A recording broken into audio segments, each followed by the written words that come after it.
ಅಪ್ಪ ಅಮ್ಮ ಯಾವಾಗಾರು ಬೈದಿದ್ದಾರ ಈ ವಿಷಯಕ್ಕೆ? ಅಪ್ಪ ಅಮ್ಮ ಸಿನಿಮಾ ಮಾಡಿದಾಗ ಸ್ವಲ್ಪ ಬೈದಿದ್ದಾರೆ. ಬೈದ್ರಾ ಸಿನಿಮಾ? ಅಪ್ಪ ನಾವು ನಿನಗೆ ಎಷ್ಟು ನೀನು ಎಷ್ಟು ಓದಿದ್ಯಾ, ಎಷ್ಟು ವಿಚಾರ ತಿಳ್ಕೊಂಡಿದ್ಯಾ, ನೀನು ಏನಿದು ಸಿನಿಮಾ ಮಾಡ್ತಿದ್ಯಾ ಅಂತ ಅವ್ರಿಗೆ ಅಷ್ಟು ಇಷ್ಟ ಇರಲಿಲ್ಲ. ಬಟ್ ಚಳುವಳಿ ಸೇರಿಕೊಂಡಾಗ ಅವ್ರು ಭಾಳ ಸಪೋರ್ಟಿವ್ ಆಗಿದ್ದಾರೆ. ಹೋರಾಟ, ಸಮಾಜ ಸೇವೆ, ಸೊ ಅದ್ರ ಬಗ್ಗೆ ಭಾಳ ಸಪೋರ್ಟಿವ್ ಆಗಿದ್ದಾರೆ. ಓಕೆ. ನಾರ್ಮಲಿ ಚೇತನ್ ಹೇಗಿರ್ತಾರೆ?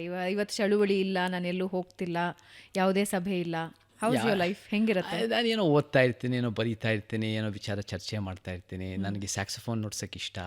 ನಾನು ಸ್ಯಾಕ್ಸೋಫೋನ್ ಭಾಳ ವರ್ಷದಿಂದ, ಒಂದು 30 ವರ್ಷದಿಂದ ಸ್ಯಾಕ್ಸೋಫೋನ್ ನುಡ್ಸಿದ್ದೀನಿ. ಸೊ ನಾನು ಅದನ್ನು ಪ್ರಾಕ್ಟೀಸ್ ಮಾಡ್ತಾ ಇರ್ತೀನಿ.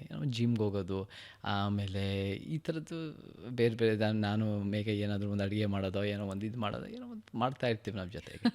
ಸೊ ಆ ರೀತಿ ಮಾಡ್ತೀನಿ. ನೀವಿಬ್ಬರು ಯಾವ ವಿಷಯದ ಬಗ್ಗೆ ಹೆಚ್ಚಿಗೆ ಮಾತಾಡ್ತಿರ್ತೀರಿ? ಹೆಚ್ಚಿಗೆ ಮಾತಾಡೋದು ನಾವು ಆ್ಯಕ್ಚುಲಿ ಸಿನಿಮಾದ ವಿಚಾರ. ಅವಳಿಗೆ ಸ್ವಲ್ಪ ಆಸಕ್ತಿ ಇದೆ, ಅವಳು ಬರವಣಿಗೆ, ಈ ವಿಚಾರ ಬರವಣಿಗೆ. ಸೊ ನಾವು ಬರೆಯೋದು, ಕಥೆಗಳ ಬಗ್ಗೆ,